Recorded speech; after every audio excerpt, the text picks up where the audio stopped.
Oh. Ah oui, je tiens à dire que cette transition n'avait aucun sens. Bonjour.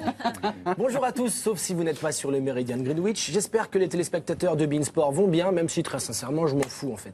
Je suis donc là, oui, mais c'est honnête au moins. Je suis donc là pour parler de l'actu ciné de la semaine. En conséquence, on m'avait dit que j'aurais accès à des avant-premières. Et la seule invitation que j'ai reçue, c'est pour un film avec José Garcia le 28 octobre. Sachant qu'on est début septembre, voilà. Juste pour dire qu'apparemment, dans Lunchtime, vous êtes très fan de Retour vers le futur, mais pour que vos invitations fonctionnent, il faut aussi me fournir la DeLorean. Merci beaucoup. Voilà. Mais on n'est pas là pour parler de ça. Oui, on dit ça, mais bon, je le connais. Et donc, avec José Garcia, ça tombe bien, j'ai une transition toute trouvée parce qu'il a un petit rôle dans Insaisissable que j'ai vu en mangeant du popcorn tiède. Très étrange expérience. Affiche à l'écran. Alors, coup de bol, pour une fois, en tant que Français, ils lui ont pas collé un béret et une baguette. Donc ça, c'est agréable. Et incroyable, pas une seule de chevaux à Paris. Donc ça, c'est quand même très sympa. Sinon, de quoi parle le film?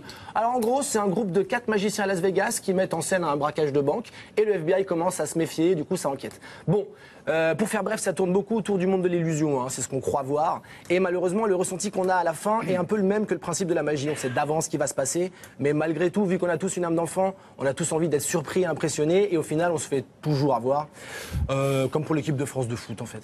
Et c'est dommage vraiment, parce que le casting est très bon. Il y a Woody Harrelson, Jesse Eisenberg, Morgan Freeman, plein d'acteurs incroyables, Michael Caine qui a un petit rôle. Ça promet du grand spectacle, vraiment, mais au bout du compte, ça manque d'envergure. Et malgré le sujet original, ça respire un peu le déjà-vu, quoi. Les acteurs ont l'air de faire leur boulot uniquement pour payer leurs impôts, et ça manque cruellement d'un vrai réalisateur qui donnerait un peu de grandeur au projet. Un peu comme l'équipe de France de foot en fait. Et voilà. Donc après on parle d'autres choses un peu, hein, pas que le ciné. Sortie. J'aime bien faire des sorties DVD, tout ça. Donc la sortie pour moi, DVD Blu-ray de la semaine, c'est Evil Dead. Ah. Voilà. Ah, t'es fan aussi? Ah oui. Quelqu'un de beau, c'est toujours sympa.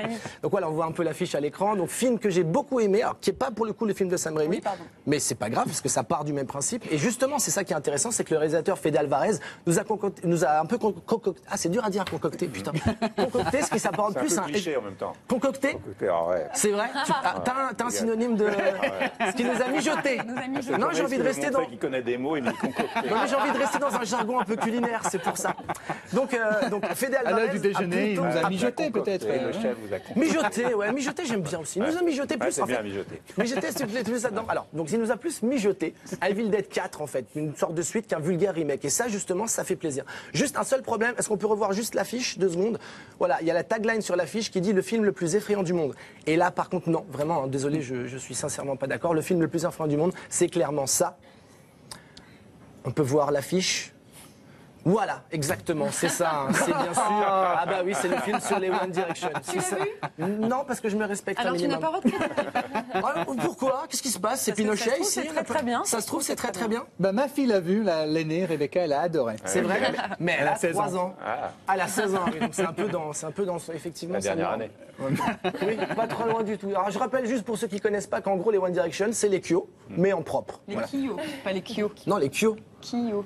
Ah, donc tu sais le prononcer, ça devient très gênant vraiment. Du coup, évidemment, ça méritait vraiment un film, hein, parce que c'est tellement génial.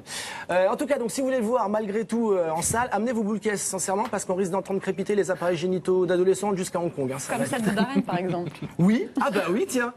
Là, on va partir en pédophilie, j'ai envie d'arrêter tout ça. Sinon, un vrai film sympa, toujours en salle d'ailleurs, Red 2, distribution 4 étoies, vraiment. On voit l'affiche, voilà, on voit un peu tout ce qu'il y a, mais il y a vraiment des gros noms. Bruce Willis, John Malkovich. Mais c'est un raid de qui? Voilà, rate dingue de toi. Non, c'est ça la blague. Non, j'ai envie d'installer un moment gênant pour que tu te rendes compte que c'est mal. Vraiment que c'est très mal. Et Hélène Mirren, tu te souviens d'Hélène Mirren? Tu bavais sur elle la semaine dernière, justement. Donc, très grande actrice, tout ça. Alors, sans compter la présence, bien entendu, d'Anthony Hopkins dans la peau du grand méchant, justement.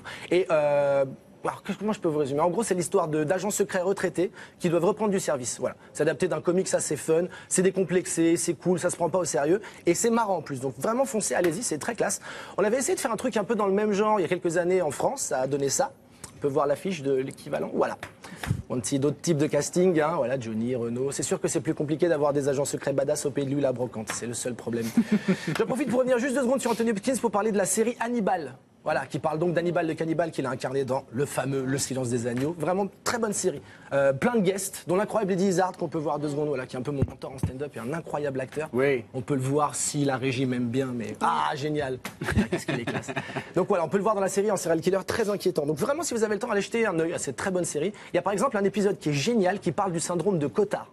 Voilà, c'est pas très connu. C'est un état où le sujet pense qu'il est mort, en fait. Donc voilà, ça donne lieu à plein d'intrigues. À ne pas confondre avec le syndrome Cotillard, où justement il pense qu'il est mort et crédible. Ça, c'est autre chose. Et pour finir, je suis allé voir donc White House Down, un film de Roland Emmerich. Ah, qu'est-ce qui m'énerve.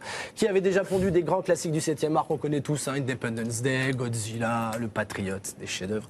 Donc ça parle de quoi? Ça parle de terroristes qui veulent détruire la Maison Blanche. Ouh, j'ai jamais vu ça. Du coup, un ancien militaire et le président lui-même les combattent. Très classe. Alors, ça tire, ça pleure, ça crie, mais au final, tout est bien, qui finit bien, et on s'en fout complètement parce que c'est n'importe quoi. Moi, je veux bien croire à des invraisemblances parce que c'est du cinéma, il n'y a aucun souci. Je veux bien même accepter qu'à un moment, le président tire de sa voiture avec un lance-missile sur une Jeep, il n'y a pas de problème. Mais nous faire croire que le président des États-Unis pourrait être noir, c'est trop ridicule, on sait tous que ça n'arrivera jamais. À un moment, il faut se recentrer un minimum. Donc vraiment, à White House Down, si vous avez l'occasion de ne pas y aller, faites-le. Merci beaucoup, Dedo. Merci Comme à toutes toi. les semaines, les films à ne pas aller voir quand Dedo fait son cinéma. Le dernier film que tu es allé voir au cinéma, Michel? J'ai fait écoute, je voyais 100 films par an pendant 9 ans. Oui. Et là, j'en ai pas vu depuis 3 mois. Et tu le vis bien? Mais je vais y retourner gentiment, mais j'étais un peu en overdose. D'accord, en tout cas, tu sais quel film ne pas aller voir. Ouais. Grâce à Dedo. Mais Red 2, c'est pas mal. Red 2, c'est pas mal, ouais. Ok, bah, c'est déjà un truc positif C'est bien, tu vois. dans un ta sur chronique. 1000, Merci, c'est déjà Dedo.